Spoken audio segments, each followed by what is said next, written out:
My name is Emma, and before you scroll past this video, I want you to hear one sentence. Meet, because it's going to change how you think about learning English forever. You can memorize 1,000 words and still freeze in a real conversation. That's not a flaw in you. That's a flaw in how most people are taught vocabulary. Today, I'm going to show you the hidden skill that actually controls fluency. And then I'm going to hand you 25, no, more than that, over 60 advanced English words and phrases, real, C1 to C2 level vocabulary. The kind fluent adults actually use, not textbook filler. You will hear every word inside, a real situation, a real conversation, a real sentence with the natural rhythm. English speakers actually use. So say this out loud right now, just to warm up your voice. I am ready to sound like a fluent English speaker. Good. Let's get into it. Here's the truth. Nobody tells beginner and intermediate learners. Vocabulary lists don't create fluency. Context does. When you memorize a word in isolation, your brain stores it in a kind of quiet, disconnected drawer. It sits there, technically known, but practically useless, because your brain never learned when to reach for it, how it sounds attached to other words, or what it feels like coming out of your mouth in real time. Fluency isn't about how many words you've seen. It's about how many words you've used, inside context, inside rhythm, inside a real exchange with another person. That's the hidden skill. Contextual absorption. Learning a word the way a native speaker's brain actually learned it. Wrapped inside a situation, a tone, a relationship between two people talking. So today, every single word you learn is going to come to you inside a scene. You'll hear it. You'll understand exactly why that word, and not a simpler one, you'll hear how it connects to the words around it. When spoken quickly, and then you're going to say it out loud. That last part matters more than people think. Reading a word and speaking a word activate completely different parts of your brain. If you only read, you'll recognize English. If you speak along with me, you'll start to own it. So from this point on, whenever I pause, whenever I say your turn or repeat this, actually do it, even quietly, even under your breath if you're in a public place.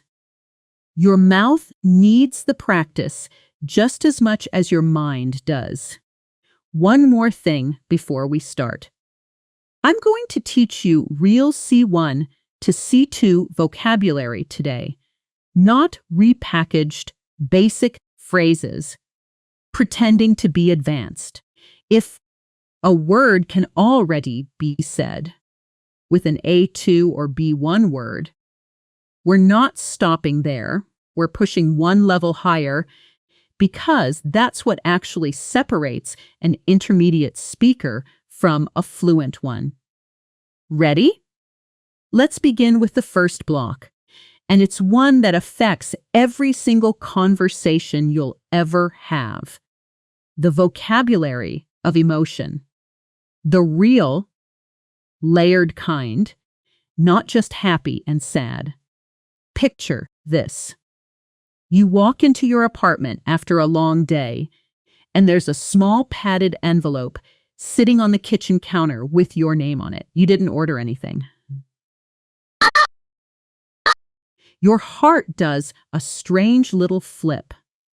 That feeling, that mix of surprise and low-grade nervousness before you even know what's inside. English speakers don't usually say, "I feel nervous and surprised."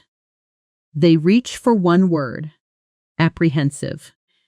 Apprehensive means feeling worried or anxious about something that might happen, but it's softer and more specific than simply scared. You can be apprehensive about an exam, apprehensive about a conversation, apprehensive about opening a mysterious envelope. Listen to it in a sentence. I felt strangely apprehensive as I picked up the envelope, unsure whether it was good news or bad. Say that with me. I felt strangely apprehensive as I picked up the envelope.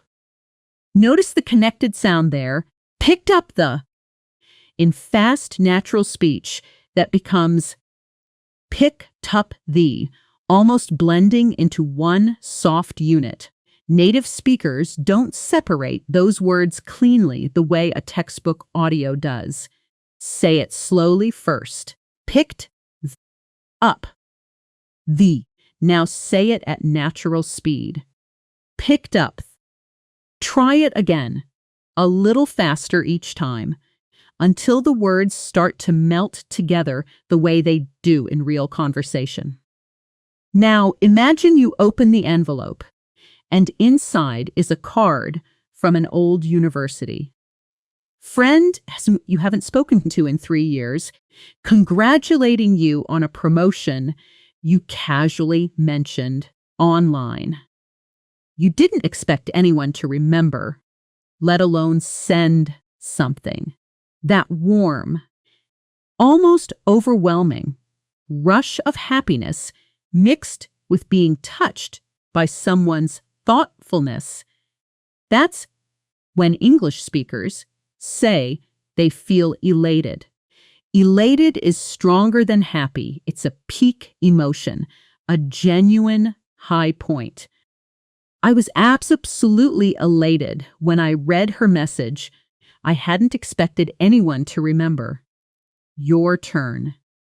I was absolutely elated when I read her message. Good.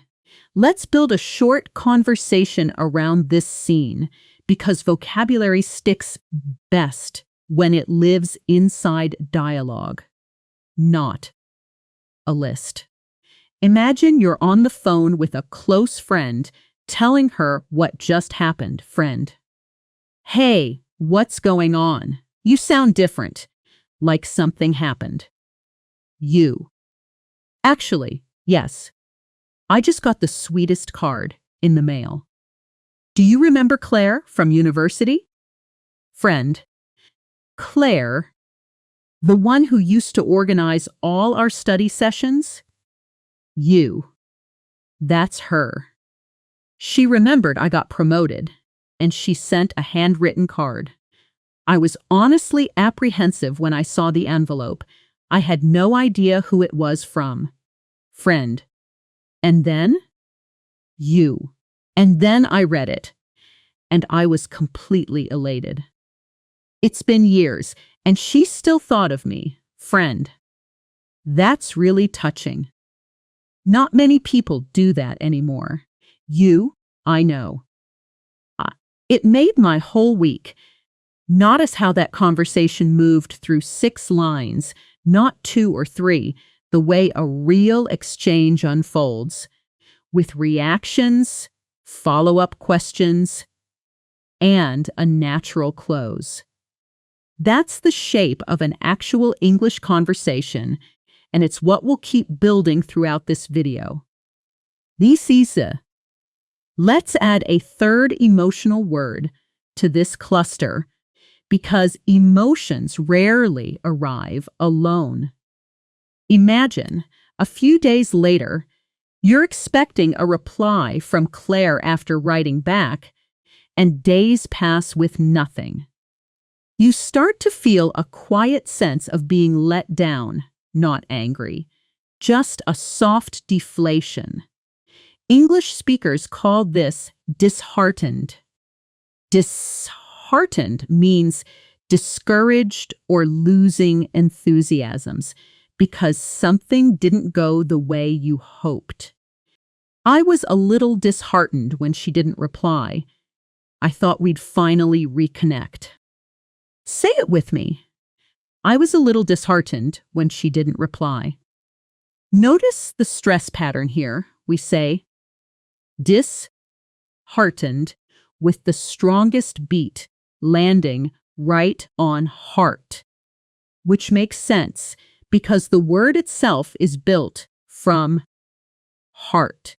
Try emphasizing that middle syllable deliberately. Disheartened. Disheartened. Good. Now here's where I want you to practice something specific, a real listening skill, not just vocabulary. When native speakers talk quickly, especially in casual conversation, question words often blend directly into the words after them. Listen to this sentence at natural speed. What are you doing later? Now slowly. What are you doing later? At natural speed, what are you collapses into something closer to hutcha or wutcher, almost one syllable. This is called connected speech, and it's one of the biggest reasons advanced learners still struggle to understand native speakers, even with a strong vocabulary. The words haven't changed, but the sound shape has. So here's your first real shadowing exercise. Shadowing means listening to a phrase and repeating it back immediately, almost like an echo, without waiting, without translating in your head first. I'm going to say a sentence, and I want you to repeat it back the instant I finish, not a second later. Ready? What are you doing this weekend? Now you, immediately. What are you doing this weekend? Good. Say it again, a little faster this time, matching my rhythm exactly. Not word by word, but as one flowing unit. What are you doing this weekend? Let's continue building emotional vocabulary because this cluster is one of the richest and most useful in everyday English. Imagine now a different scene. You're at work and your manager makes a decision in a meeting that completely ignores something you raised weeks ago. You don't explode, you don't argue, but inside there's this cold, flat feeling, like you simply don't care anymore because caring clearly didn't matter. That's indifferent. To feel indifferent means to have no particular interest, feeling, or reaction, sometimes because you've emotionally stepped back from a situation. After the third time she overlooked my suggestion, I honestly started to feel indifferent about the whole project. Your turn. I honestly started to feel indifferent about the whole project. Now, here's a nuance worth knowing. Indifferent is very different from disinterested, even though people confuse them. Disinterested means impartial, having no personal stake, which is actually a positive quality in a judge or a mediator. Indifferent means not caring at all, which usually reads as a negative or resigned feeling. A good judge is disinterested, a tired employee who stopped fighting for their ideas becomes indifferent. Let's go one level deeper into workplace emotion, because this is exactly the kind of vocabulary that separates someone who sounds like they're reciting English from someone who sounds like they live in it. Yen. Imagine months later, that same manager finally implements the idea you suggested, but presents it as her own during a company meeting without crediting you.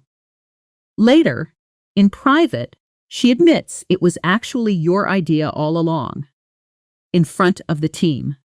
That mix of satisfaction and quiet justice of finally being proven right after being overlooked. That's vindicated. To feel vindicated means to be proven right or justified after being doubted or dismissed. When she admitted in front of everyone that it had been my idea, I finally felt vindicated. Say it with me.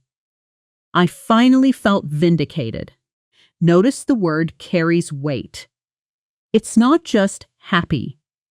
It's happy, plus justified, plus a little bit of relief. That layered quality is exactly what separates C1 to C2 vocabulary from beginner emotional words. A beginner says happy. An advanced speaker says vindicated, disheartened, elated, apprehensive, indifferent. Because these words carry precision, they tell a fuller emotional story in a single word, instead of 3 sentences of explanation. Let's practice the technique of expanding a simple thought using a more advanced word, using a ba, because this is something you can do with almost any sentence in your daily life. Take the basic sentence, I feel bad about what happened. Now let's upgrade it depending on the exact feeling.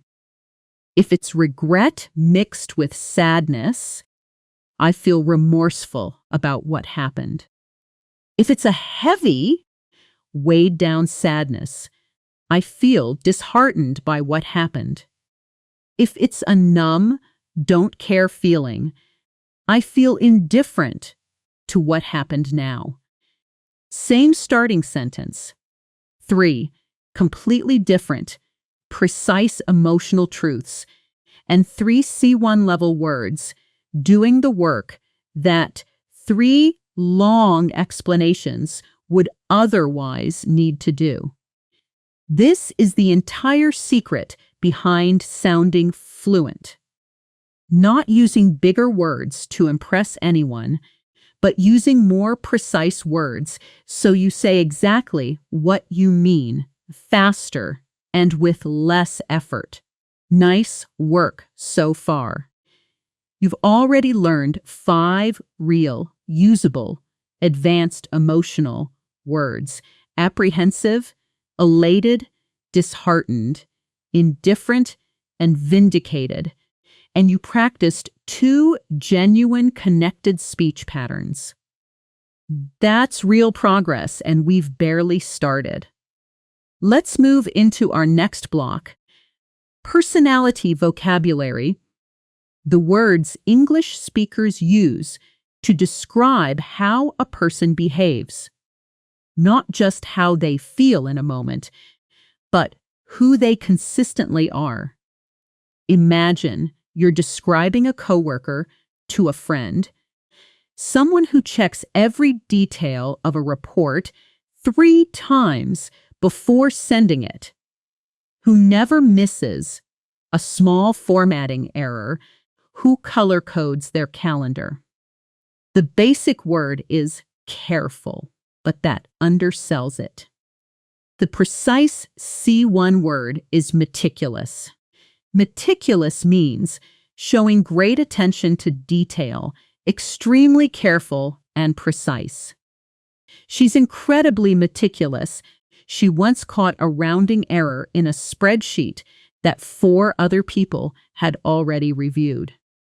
Your turn. Say it slowly first, then at natural pace. She's incredibly meticulous. Good.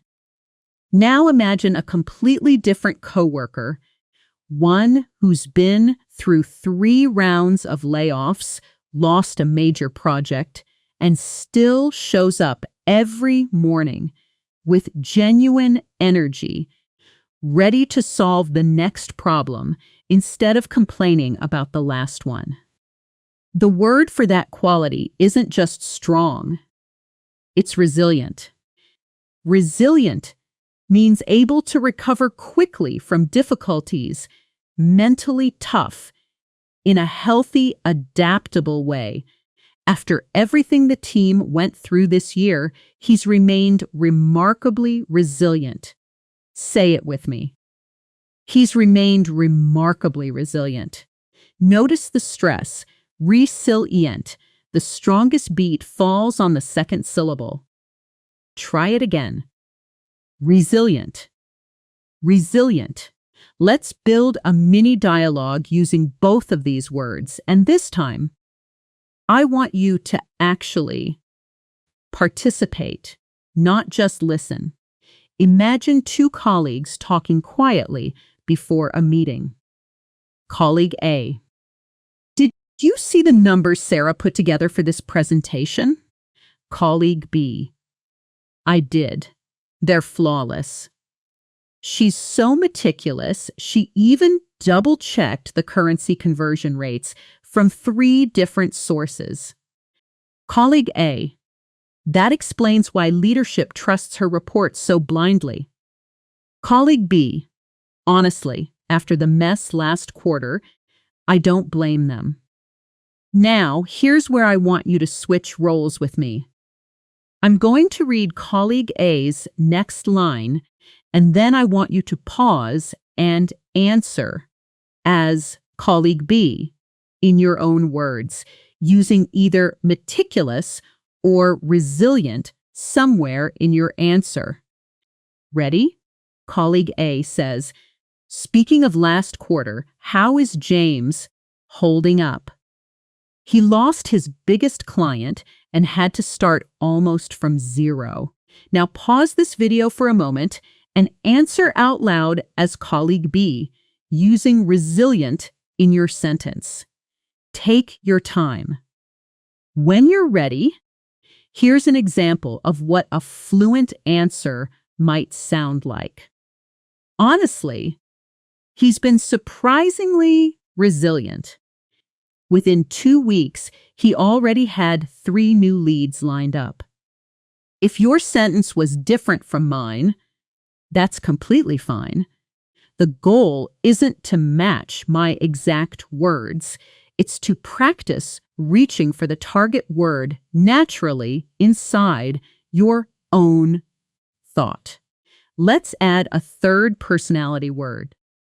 Imagine someone in a negotiation who doesn't get emotional, who looks purely at facts, costs, timelines, and outcomes, and makes decisions based on what actually works rather than what feels good. That person is pragmatic. Pragmatic means dealing with things sensibly and realistically, in a practical rather than idealistic way. She's very pragmatic when it comes to budgeting. She cuts what doesn't work without any sentimentality. Your turn. She's very pragmatic when it comes to budgeting. Now, here's a subtle but important distinction many learners miss. Pragmatic is not the same as practical, even though they're related. Practical usually describes an object or solution. A practical tool, a practical plan. Pragmatic usually describes a person's mindset or approach to decisions, a pragmatic leader, a pragmatic choice under pressure. Small distinction, but native speakers feel the difference instantly, and using the right one signals real fluency. Now let's talk about someone who says exactly what they think. Clearly. directly, sometimes uncomfortably so, without softening it much. The everyday word is honest, but a more textured word is candid or blunt. And here's the key difference between them, because confusing these two changes how a sentence sounds entirely. Candid means openly and sincerely honest, and it's usually seen as a positive trait, refreshing even. Blunt means direct to the point of being harsh, sometimes lacking tact. A candid friend tells you the truth kindly because they care. A blunt friend tells you the truth because that's simply how they speak, sometimes without cushioning it. I appreciate how candid she is. She'll tell you honestly if an idea won't work, but she does it kindly. Compare that to, he's incredibly blunt. He once told our client their logo looked outdated in front of the whole team. Same root idea, direct honesty, completely different emotional flavor. Say both sentences with me. I appreciate how candid she is. He's incredibly blunt. Feel the difference in tone as you say them. Candid should feel warm. Blunt should feel a bit sharper, almost blunt itself in sound. Let's practice just listening now. A crucial real-world skill, because in actual conversations, especially with native speakers talking at natural speed, you will not catch every single word. And that's completely normal, even for advanced learners. The real skill isn't perfect word-for-word comprehension. It's understanding the overall meaning and responding naturally even when a few words slip past you. I'm going to say a longer sentence at a fairly natural pace, and I don't want you to try to catch every word. Just listen for the general idea. Ready? Listen. Honestly, I think what happened with the client account last month, even though nobody wants to talk about it directly, kind of shows why we need someone more pragmatic running that department instead of someone who just goes with whatever feels right in the moment. Right in the moment. Now, did you catch every single word? Probably not, and that's fine. But did you catch the general idea that they think the department needs a more practical, results-focused leader? If you caught that, you succeeded, because that is genuinely how native listening works.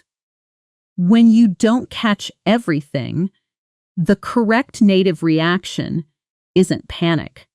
It's a small acknowledging phrase like, I see, that makes sense, or right, said naturally, while your brain fills in the gaps from context. Practice saying these gap filler phrases now, out loud, with a relaxed, natural tone. I see. That makes sense. Right. These 3 little phrases will save you in more real conversations than any grammar rule ever will, because they buy your brain a second to catch up without breaking the flow of conversation. You're doing wonderfully. Let's move into our third block. Vocabulary for work and decision-making, because this is one of the areas where advanced learners most often get stuck using overly simple words in professional settings, when precise vocabulary would make them sound instantly more capable and confident. Picture yourself in a meeting where the team has too many priorities and not enough time. Someone needs to decide what actually matters most right now. The basic phrase is, decide what's important first. But a fluent professional says prioritize. To prioritize means to arrange tasks in order of importance and deal with the most important ones first. We need to prioritize the client deliverables before we touch the internal reports. Your turn. We need to prioritize the client deliverables. Good. Notice the stress pattern. Prioritize, the strongest beat on the second syllable. Now, imagine that same meeting, and the manager decides not to do everything herself. She assigns specific tasks to specific team members based on their strengths. The everyday phrase is give tasks to people. But the precise professional word is delegate. To delegate means to entrust a task or responsibility to another person, usually someone lower in position or with a specific skill for that task. A strong leader knows how to delegate effectively instead of trying to control every detail herself. Say it with me. A strong leader knows how to delegate effectively. Here's a small but real distinction worth knowing. Delegate focuses on assigning responsibility with trust, while the more basic word, assign, simply means giving a task without necessarily including trust or authority. You delegate decision-making.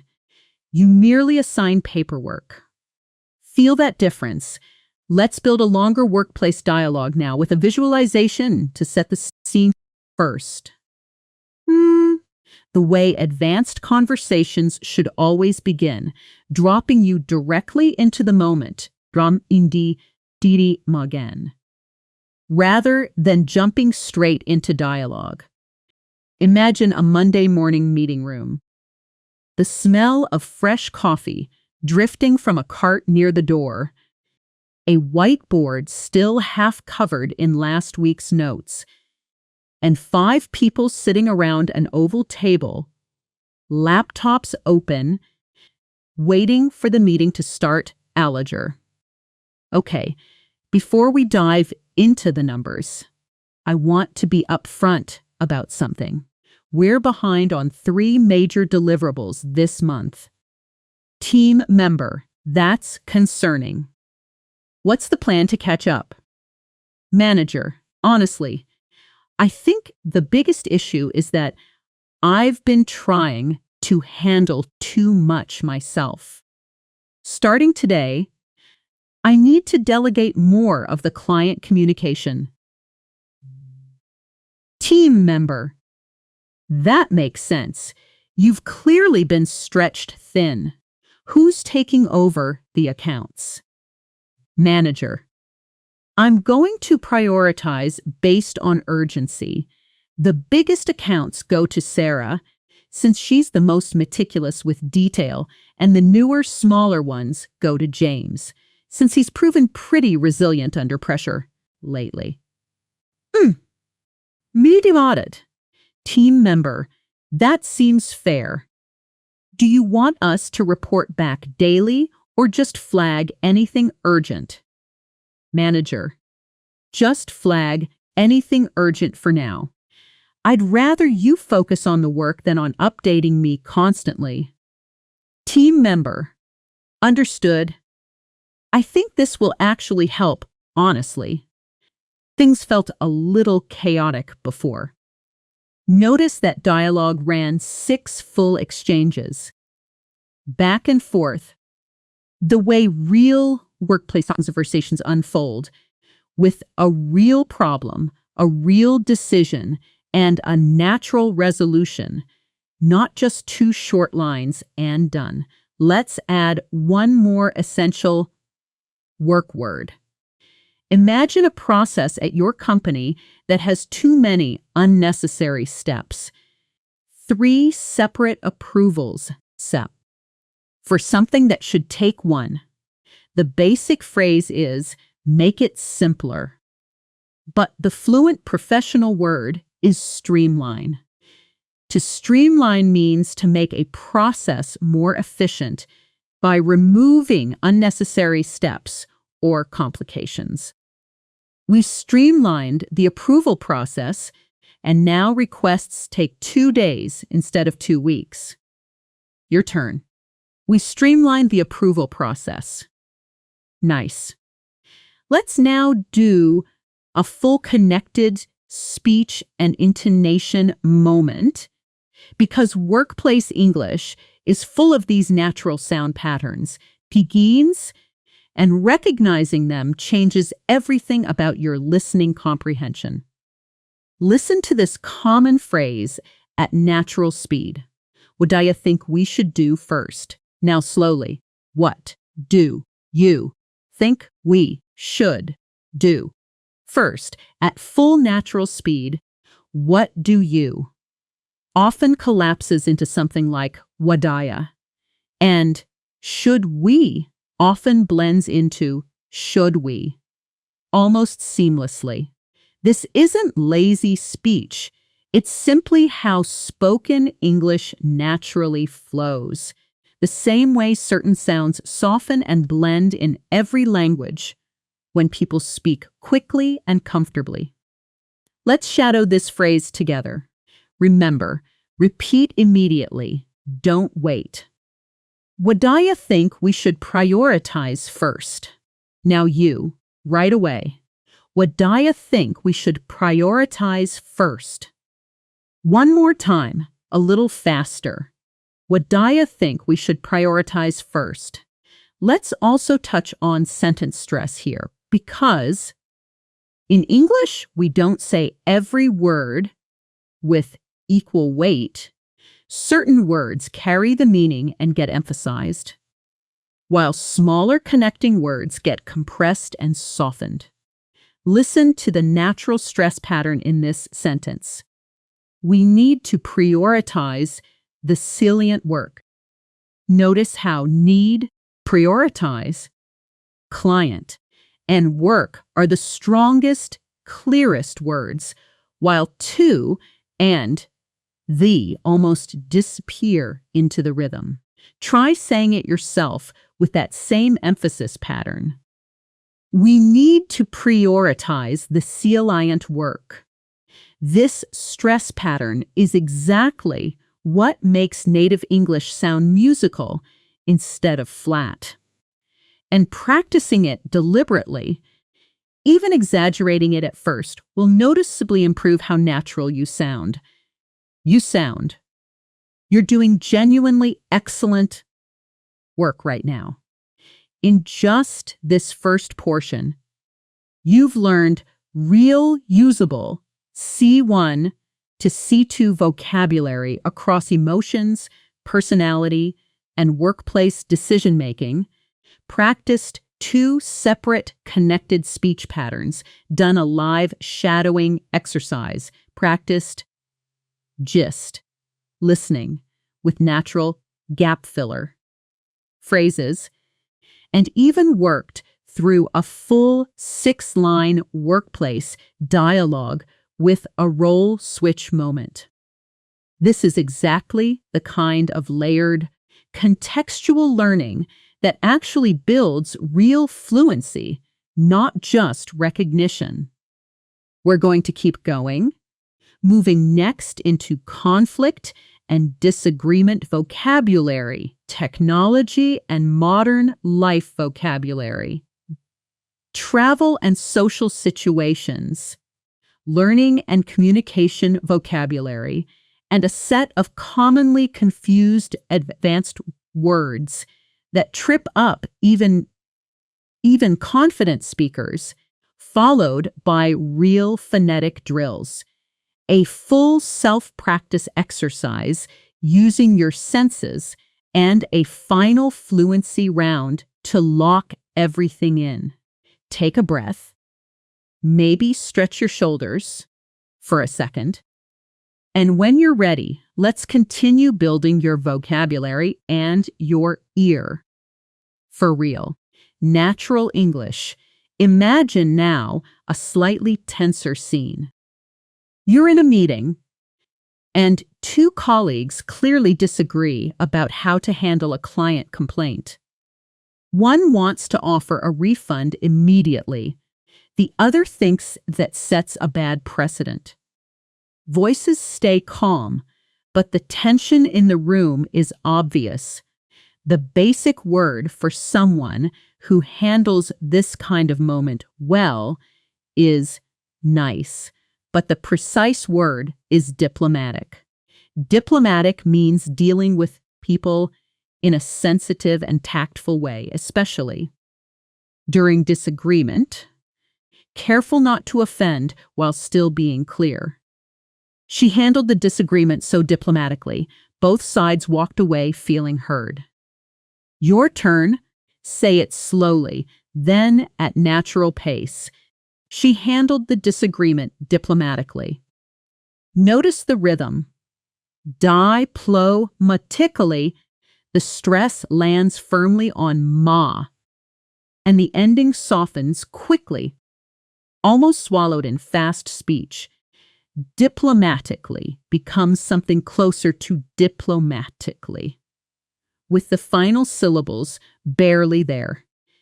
Now picture the opposite kind of person in that same meeting, someone who cuts straight through the tension and says exactly what they think without softening it at all. We already touched on blunt earlier, but let's add a stronger, more specific word for actual conflict. A person who openly disagrees without hesitation, willing to push back directly. That's assertive. Assertive means confident and direct in stating your opinion or needs without being aggressive. It's a positive trait, very different from being pushy. He was assertive in the meeting.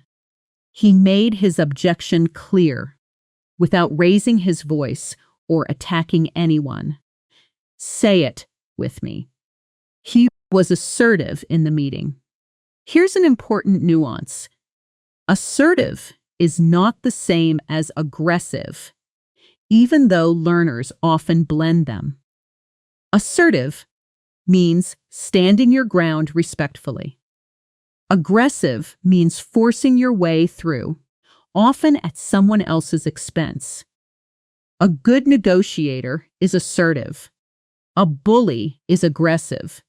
Feel that line clearly, because using the wrong one completely flips the meaning of a sentence. From a compliment into an insult. Let's build a visualization before this next dialogue. The way we should for any important conversation. Imagine a small glass-walled conference room. Afternoon light slanting through the blinds. Two laptops open on the table, and a slightly uncomfortable silence right before someone finally says what everyone's been thinking. Colleague A. Look, I think we need to just give the client the refund and move on. This is dragging out longer than it needs to. Colleague B. I understand the instinct, but if we refund every complaint without reviewing it first, we're setting a precedent we can't sustain long term. Colleague A. So what? We just let them stay frustrated while we debate policy. Colleague B. That's not what I'm saying. I'm saying let's be diplomatic about it, offer a partial credit today, and finish the full review by Friday. Colleague A. Okay. That's actually fair. I just don't want them to feel ignored while we sort out the details. Colleague B. Neither do I. I think being assertive about the process, doesn't mean being cold to the client. We can do both. Now, here's a role switch moment. So pause. After I finish reading colleague A's next line, and answer out loud as colleague B using either diplomatic or assertive somewhere in your response. Colleague A says, "All right, but who's going to actually call the client and explain this?" Pause now and answer as colleague B. When you're ready, here's an example fluent response. "I'll call them myself. I think it needs someone assertive enough to hold the line on policy, but diplomatic enough that they don't feel like we're brushing them off. Let's add 2 more words to this cluster, because disagreement vocabulary is genuinely one of the most useful sets in real adult English, used constantly at work, in relationships, in daily negotiations, big and small. Imagine, later in that same negotiation, one side finally gives up part of their position to reach an agreement. The basic phrase is, give something up, but the precise word is concede. To concede means to admit, often reluctantly, that something is true, or to give up a point in an argument to reach agreement. After a long back and forth, she finally conceded that the original deadline had been unrealistic. Your turn. She finally conceded that the deadline was unrealistic.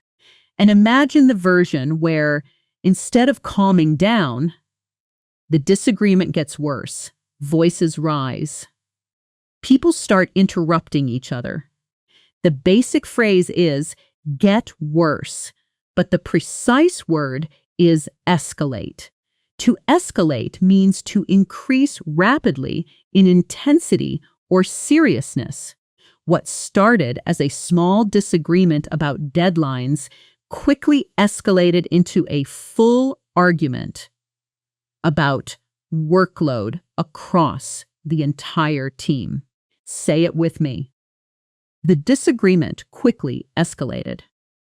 Now, the opposite direction, when someone steps in and calms a tense situation down before it gets worse. The word is diffuse, like diffusing a bomb, removing the danger before it explodes.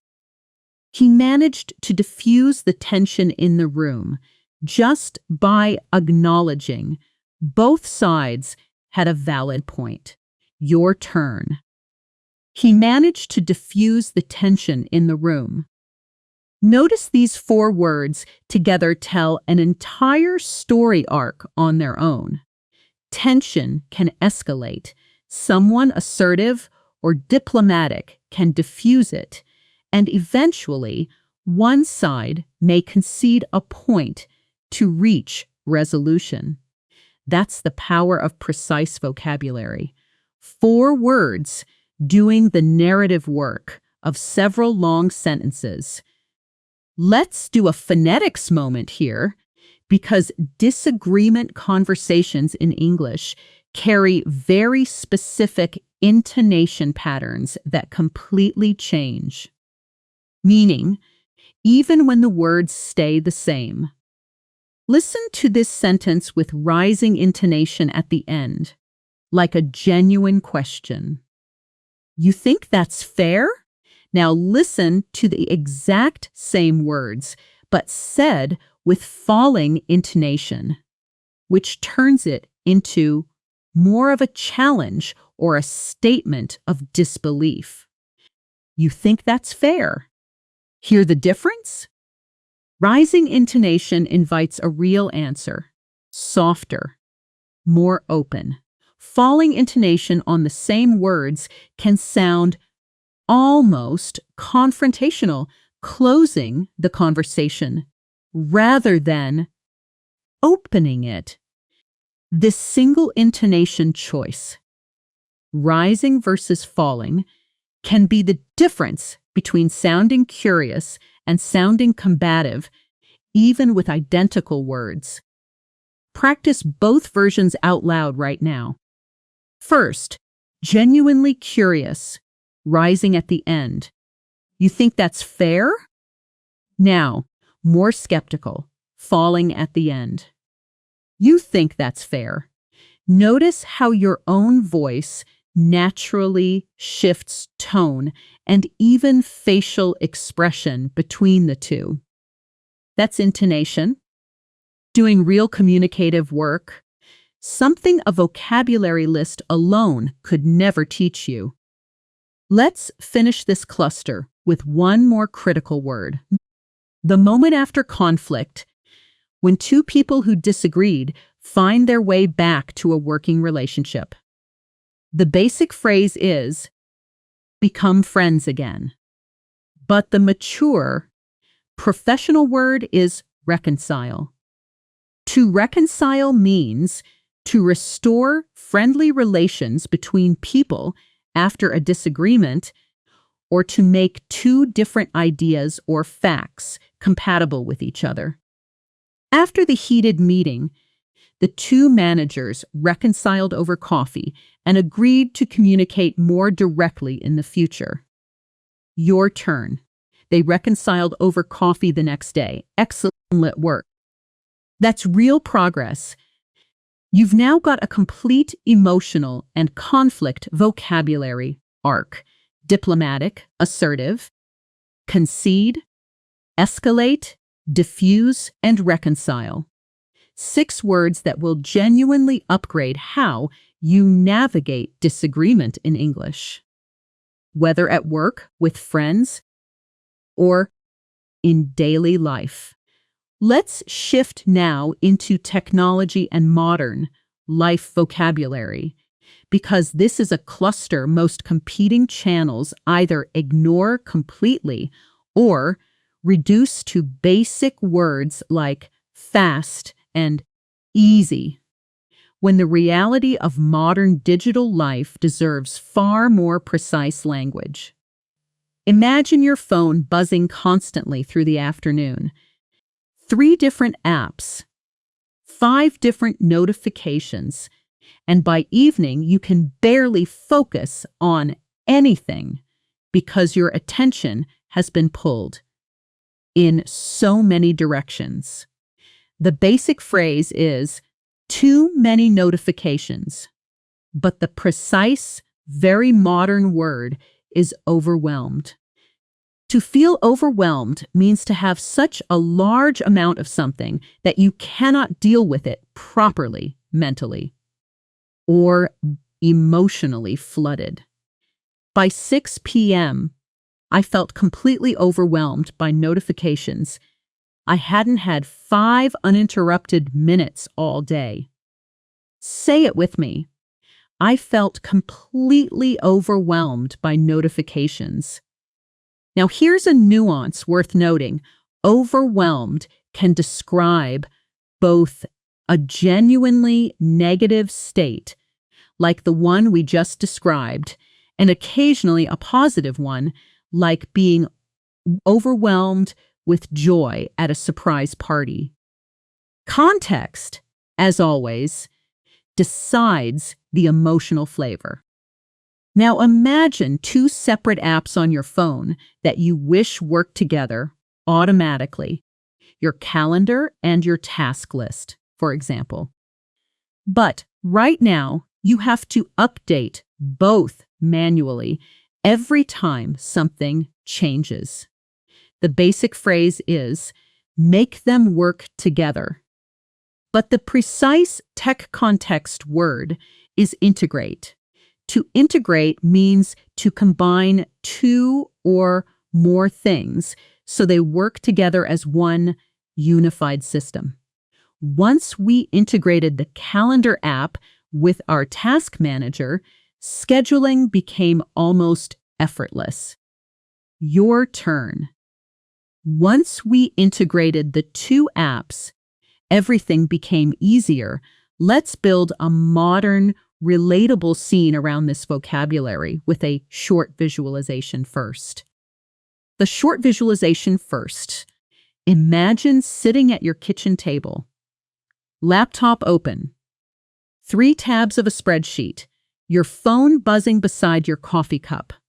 And a friend video calling you, slightly amused at how frazzled you look.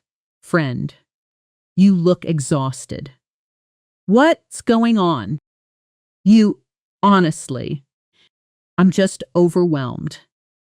I've got 4 different tools for 4 different parts of my job, and none of them talk to each other. Friend, have you looked into integrating them? A lot of apps have automation features now. I've been meaning to. I think if I finally streamlined my workflow, I'd save at least an hour every single day. Friend, that's huge. What's stopping you? Honestly, just time. Ironically, I don't have enough time to set up the thing that would save me time. Friend, that's painfully relatable. Want me to send you the tool I use? It integrates almost everything automatically. Please. At this point, I'll try anything to feel less overwhelmed by 6 p.m. every day. Let's add a word for when technology fails unexpectedly. Something small but constant in modern life. The basic word is problem. But the precise, casual, professional word is glitch. A glitch is a small, usually temporary malfunction or fault, especially in a machine or a computer system. The app crashed twice this morning. I think there's a glitch in the latest update. Say it with me. There's definitely a glitch in the latest update. And the opposite experience, when technology works so smoothly, you barely notice it's there. That's seamless. Seamless means smooth and without any interruptions or visible joins. Effortless. The transition between the 2 systems was completely seamless. Users didn't even notice the switch happened. Your turn. The transition felt completely seamless. Let's practice a self-talk exercise. Now, the kind of practice that turns passive vocabulary into an active reflex you use outside this video entirely. I want you to imagine you're sitting exactly where you are right now and describe your immediate environment out loud using your senses and at least 2 of today's new words. Here's my own example to show you the pattern. There's a soft hum from my laptop beside me. I can hear faint traffic outside the window.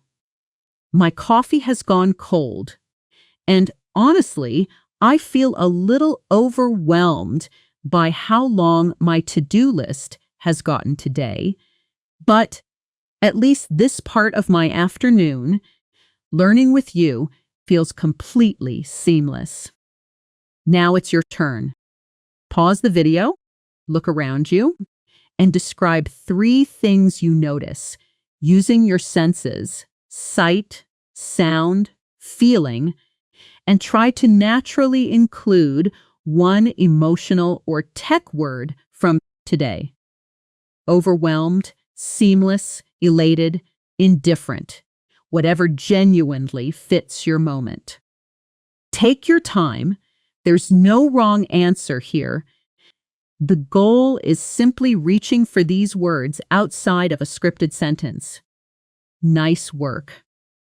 That kind of active recall, describing your real environment, using new vocabulary, is exactly what turns memorized words into instinctive ones. Let's keep the momentum going and move into travel and social situations. A cluster full of vocabulary you'll genuinely use the moment you step outside your usual routine. Imagine landing in a new city with absolutely no fixed plan, no reservations, nothing booked beyond your flight and first night's hotel. The basic phrase is no plan. But the precise, slightly admired word for this kind of traveler is spontaneous. Spontaneous means done or occurring without planning, in a natural, impulsive way.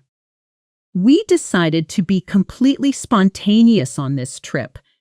No itinerary, just wandering wherever looked interesting. Your turn. We decided to be completely spontaneous this time. Notice the stress pattern. Spun, te, ni, us. The strongest beat sits clearly on the second syllable. Now imagine the opposite kind of traveler, someone who has every single day mapped out. Museums booked in advance.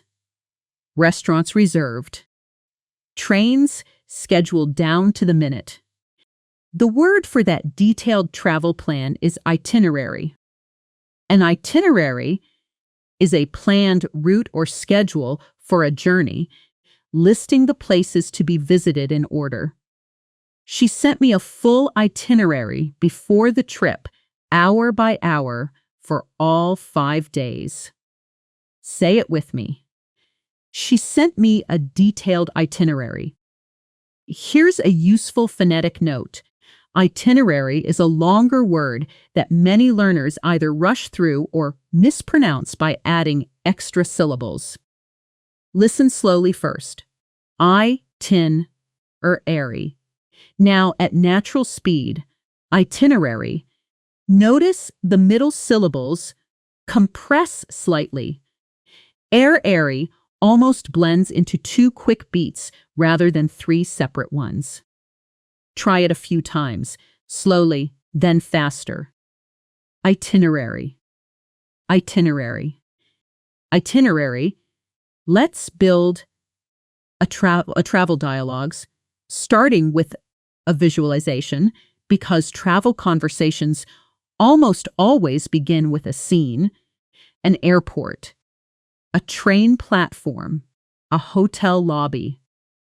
Imagine 2 friends sitting on the floor of an airport terminal, backpacks propped against their legs, a departure board flickering above them, the smell of coffee drifting from a nearby kiosk, still an hour before boarding. Friend A.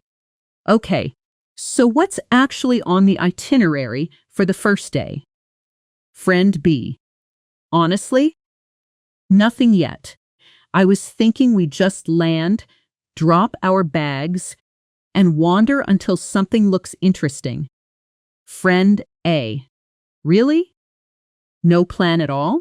That feels a little risky for a city we've never been to. Friend B. I know it sounds spontaneous, but sometimes the best memories come from the places you didn't plan to find. Friend A. Fair enough. But can we at least book the first night's hotel before we land? I don't want to be wandering with our bags at midnight. Friend B. Deal. Everything after check-in, though, completely open. Friend A. All right. I can work with that. Spontaneous, but not reckless. Let's add 2 more essential words in this cluster. Imagine you land somewhere completely unfamiliar. The language sounds different. The food is different. Even the pace of daily life feels different. And for the first day or 2, everything feels slightly disorienting. The precise term for this is culture shock. Culture shock refers to the feeling of confusion or disorientation and experienced when suddenly exposed to an unfamiliar culture or way of life. I definitely had a bit of culture shock. The first day, the meal times alone were completely different from what I was used to. Your turn. I had some culture shock on the first day. And the opposite process, when you gradually adjust, start understanding the local rhythm and begin to feel comfortable. That's when you immerse yourself. To immerse yourself in something means to become deeply involved or absorbed in it. By the third day, I'd really immersed myself in the local routine, eating when locals ate, walking instead of taking taxis everywhere. Say it with me. I immersed myself in the local culture. Let's do another connected speech. And shadowing round here, because travel conversations move fast and casually, full of contractions and blended sounds. Listen to this sentence at natural speed. What do you want to do first? Get food or check into the hotel? Now slowly. What do you want to do first? At full speed, want to almost always collapses into wanna, and what do you softens into wadaya. These aren't lazy shortcuts. They're simply how English naturally flows in relaxed, real conversation. Let's shadow it together. Wadaya want to do first? Food or the hotel? Now you immediately don't wait. Wadaya want to do first? Food or the hotel? One more time, a little faster and looser. Wadaya want to do first? Food or the hotel? Let's take a short breath here. A small pause in the pace, because after a stretch of dense vocabulary and dialogue, it genuinely helps your brain to settle for a moment before absorbing more. So just for the next few seconds, relax your shoulders. Let your eyes soften if you're not driving or walking somewhere, and simply listen without needing to repeat anything. You've already covered emotional vocabulary, personality vocabulary, workplace decision-making, conflict and reconciliation, technology and modern life, and travel and spontaneity, all inside real conversations, real scenes, real intonation patterns. That's an enormous amount of genuinely usable English, and your brain is absorbing far more of it than you probably realize right now, even in this quiet moment. Take one more slow breath, and when you're ready, we'll continue into learning and communication vocabulary, followed by some commonly confused advanced words that trip up even confident English speakers. Let's continue, moving now into learning and communication vocabulary, a cluster you'll use constantly, whether you're studying, explaining something to a colleague, or trying to understand a native speaker who's talking a little too. Too fast for comfort. Imagine sitting in a lecture or reading a dense article, and there's a moment where a difficult idea suddenly clicks, where confusion turns into clarity almost instantly. The basic phrase is understand something, but the precise word is grasp. To grasp a concept means to understand it fully, often after some initial effort or confusion. It took me a while, but I finally grasped the difference between the two grammar structures. Your turn. Say it slowly first, then naturally. I finally grasped the concept. Notice the sound. Grasp ends in a firm, clipped consonant cluster. SP. Don't soften it into grass. Keep that final P. Crisp and present. Now imagine learning something, understanding it in the moment, but then a week later, it's completely gone, as if you never learned it at all. The precise word for keeping information in your memory over time is retain. To retain information means to keep it in your memory, not just understand it briefly. I understood the lesson in class, but I struggled to retain the vocabulary a week later. Say it with me. I struggled to retain the vocabulary. Here's a useful distinction. Grasp is about the moment of understanding. Retain is about keeping that understanding over time. You can grasp something instantly and still fail to retain it a week later if you never review it. Which is exactly why repetition, the kind we're doing throughout this entire video, matters so much. Now imagine going one level deeper. Not just remembering a rule, but actually absorbing it so completely that it becomes automatic. Something you use without consciously thinking about it anymore. The precise word is internalize. To internalize something means to make an idea, attitude, or pattern of behavior part of your own natural way of thinking or acting, so deeply learned it becomes instinctive. After months of practice, I finally internalized the grammar pattern. I don't have to think about it anymore. It just comes out naturally. Your turn. I finally internalized that grammar pattern. This is genuinely the goal of everything we're doing in this video, moving vocabulary from grasped to retained to fully internalized, so that words like apprehensive, meticulous, and diplomatic eventually come out of your mouth without you consciously searching for them. Let's build a short, learning-focused dialogue.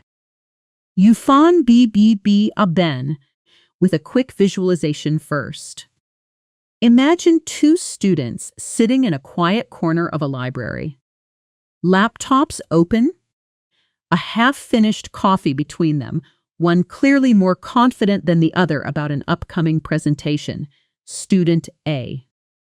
Honestly, I grasped the theory pretty quickly in class, but now that I'm trying to explain it out loud, I'm realizing I don't actually retain half the details. Student B. That happens to me constantly. I think we understand things passively, but we don't really internalize them until we're forced to use them actively, like in a presentation or a real conversation. Student A. That's such a good point. Maybe I should practice explaining it out loud to you right now before the actual presentation. Student B. Go for it. I'll stop you if anything sounds unclear. Student A. Okay. So the whole idea is that memory works in layers. First, you grasp a concept. Then with review, you start to retain it. And eventually, with enough repetition, you internalize it completely. Student B. C. That already sounds clearer than anything from the textbook. I think you just needed to say it out loud. Let's add 2 more words here. Ones that describe how well you explain something to someone else, a skill just as important as understanding it yourself. Imagine explaining a complicated idea and doing it so clearly with such well-chosen words that the other person immediately understands. No confusion, no repeated questions. The precise word is articulate. To articulate an idea means to express it clearly and effectively in words. She articulated her argument so clearly that even people who disagreed with her understood exactly what she meant. Say it with me. She articulated her argument clearly. Notice this word can also describe a person directly as an adjective. An articulate speaker, meaning someone who expresses themselves clearly and fluently, which, by the way, is exactly what you're training to become right now. And imagine the opposite moment. Someone gives a short, vague explanation, and you need more detail before you truly understand. The precise request is to elaborate. To elaborate. To elaborate means to add more detail or explanation to something already said. Could you elaborate on that last point? I'm not sure I fully understood the connection. Your turn. Could you elaborate on that last point? This phrase alone, could you elaborate on that, is one of the most useful sentences you can own in English because it lets you politely ask for more information in any professional or academic setting without ever admitting confusion. Outright, it simply sounds like genuine curiosity. Now let's do a phonetics moment, specific to questions, because question intonation in English carries real communicative meaning beyond just the words themselves. Listen to this phrase with rising intonation at the very end. Could you elaborate on that? Now listen to it with a flatter, more neutral tone, almost like a statement. Could you elaborate on that? The rising version sounds genuinely curious and open. The flatter version can sound slightly more like an instruction or even mild impatience, depending on context. Ziva. In professional settings, when asking someone to explain further, the rising, curious intonation is almost always the safer, warmer choice. Practice it now, rising clearly at the end. Could you elaborate on that? Good. One more time. A little more naturally. Could you elaborate on that? Let's move now into our final major vocabulary cluster. A set of commonly confused advanced words. No, iso, the kind that even confident English speakers sometimes mix up, and getting these right is one of the fastest ways to sound genuinely fluent rather than simply advanced.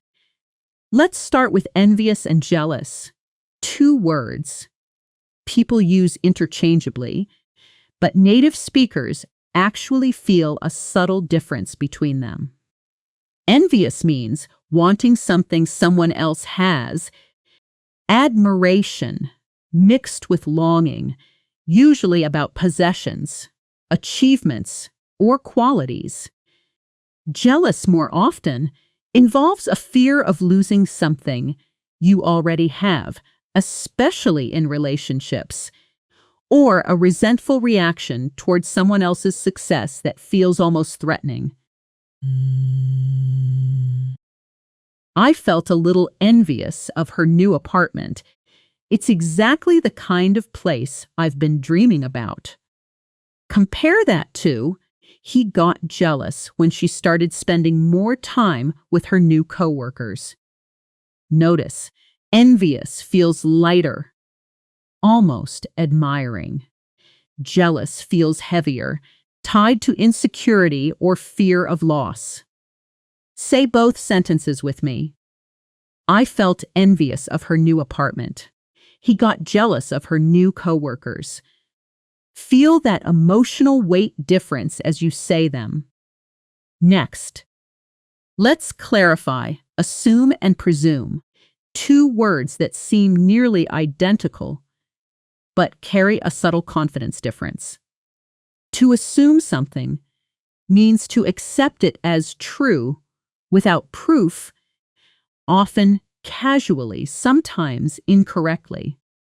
To presume something means to believe it's true, based on reasonable evidence or probability, carrying slightly more confidence and justification than assume.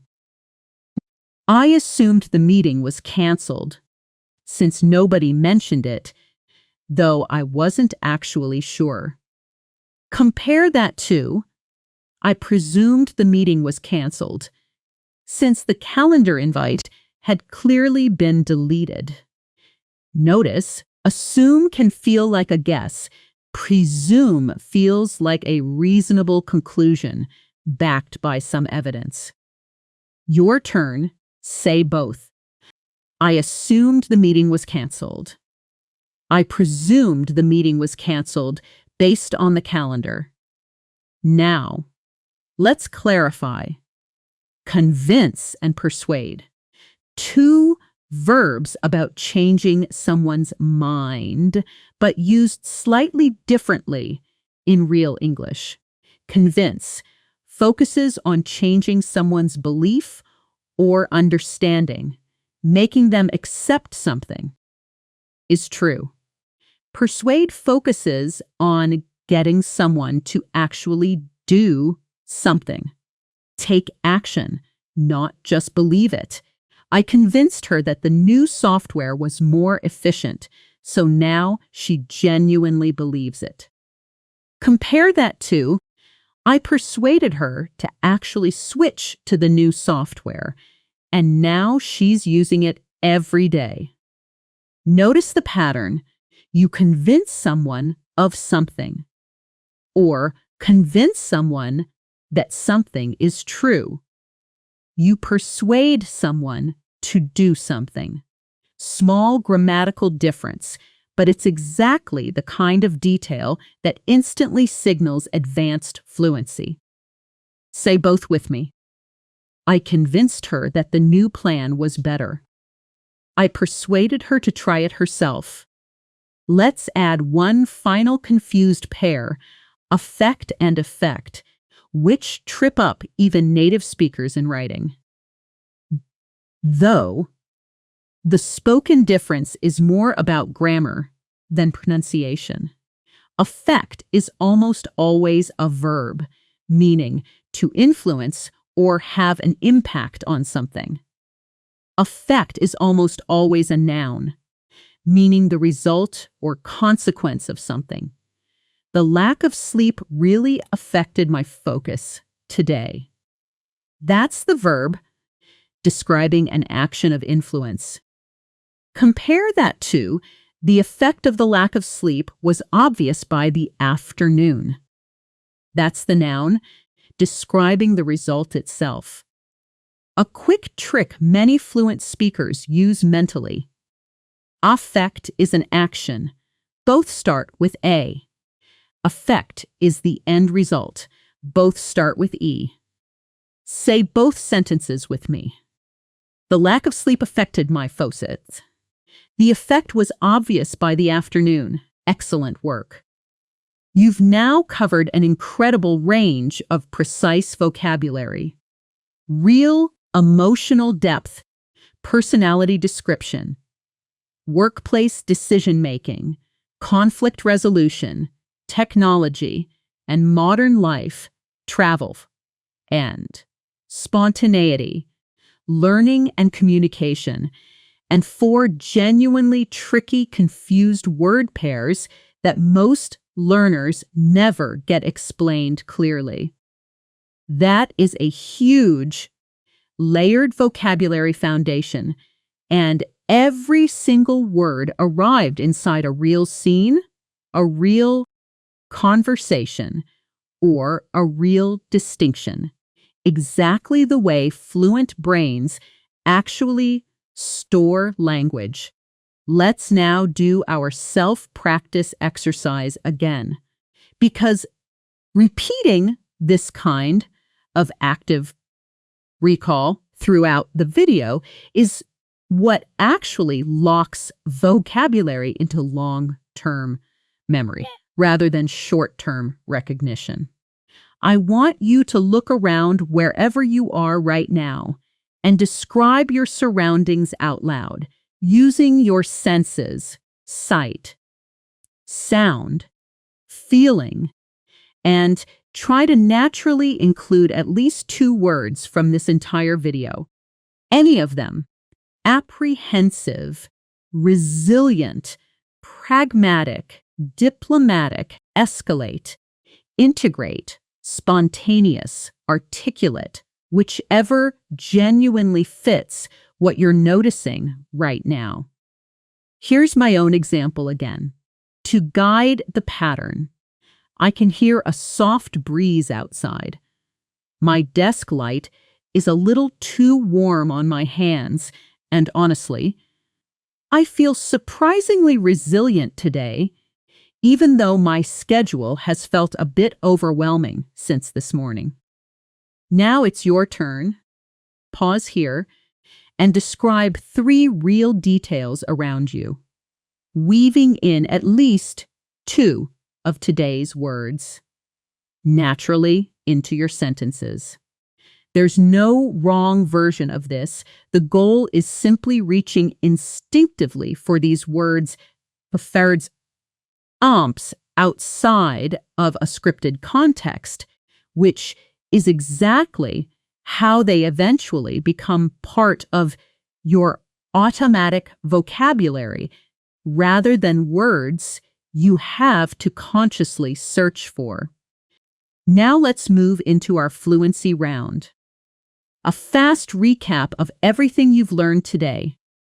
Said quickly, continuously, the way a fluent speaker would naturally move through related ideas without stopping.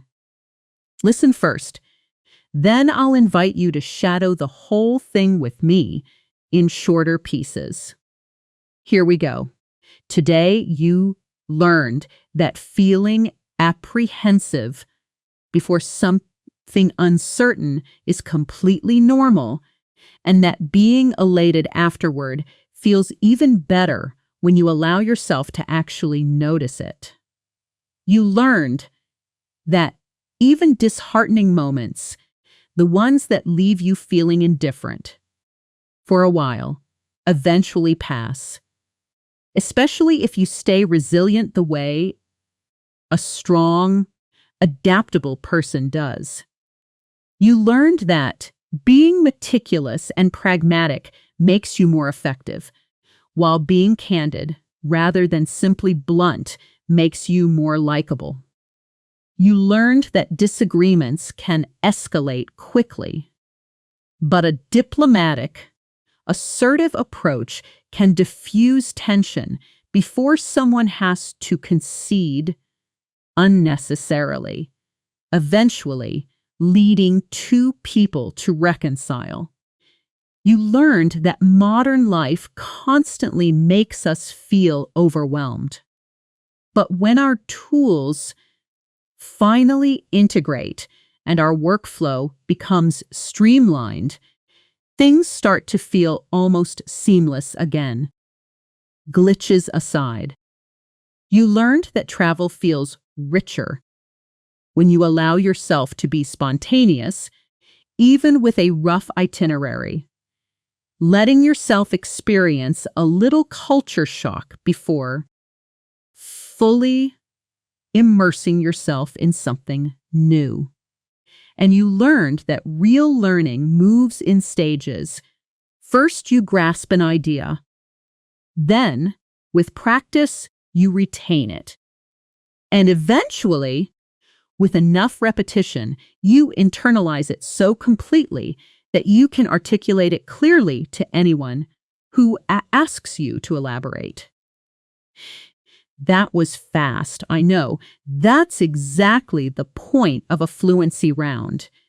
Training your ear and your mouth to move through connected, real ideas at natural speed. The way an actual fluent conversation flows, without long pauses between every single thought. Let's shadow it together now in 3 shorter sections. Listen, then repeat immediately after me, matching my rhythm as closely as you can. Section 1. Repeat after me right away. Today you learned that feeling apprehensive is normal, and being elated afterward feels even better. Your turn now. Today you learned that feeling apprehensive is normal, and being elated afterward feels even better. Section 2. Listen, then repeat immediately.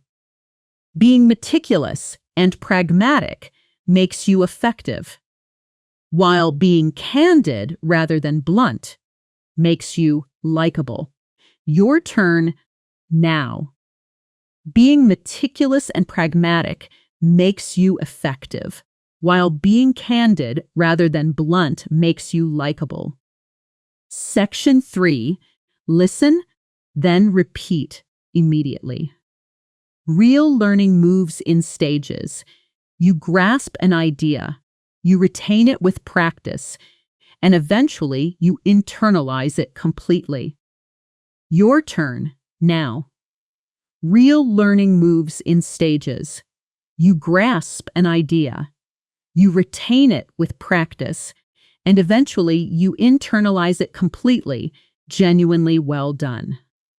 That fluency round alone, spoken smoothly and continuously, is something most learners couldn't do with this many advanced words strung together. And you just did it. Out loud. In real time. That's not a small thing. That's real, measurable progress happening in the space of a single video. Before you go, I want to leave you with one clear, specific action, not a vague like and subscribe, but something that will actually move your fluency forward. Today, in the comments below, write one sentence using any word from this video. Just one sentence, your choice of word, your choice of situation. It could be about your actual day. I felt genuinely disheartened when my train was delayed this morning. Or it could be completely invented. My neighbor is remarkably meticulous about his garden. It doesn't need to be perfect. It simply needs to exist, written by you, in your own words.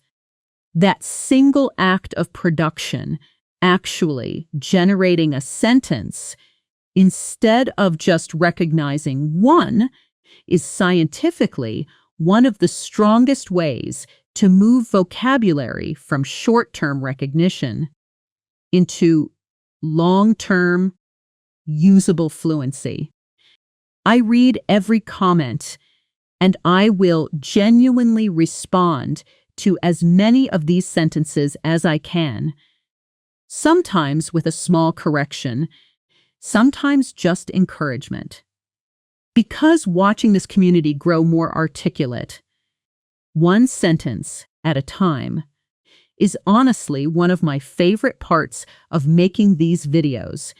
If today's video helped you, the most useful thing you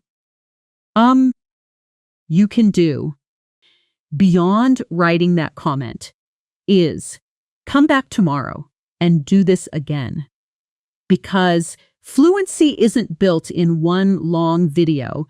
It's built through consistent, layered exposure. The same words appearing again in new contexts, new sentences, new conversations, until they stop feeling like vocabulary you memorized and start feeling like vocabulary you simply own. Subscribe if you want that consistency. Waiting for you, and turn on notifications so you don't miss the next session. But more importantly than any of that, keep speaking, even quietly, even alone in your room, because every single word you say out loud today is a word your mouth will find just a little more easily tomorrow. Thank you so much for practicing with me today. You showed up, you listened closely, you shadowed real sentences, you worked through real dialogues, you practiced just listening, you described your own surroundings using brand new vocabulary, and you finished an entire fluency round out loud. That's real, tangible progress, and I'm proud of you for it. I'll see you in the next lesson. Keep going. You're closer to fluent than you think.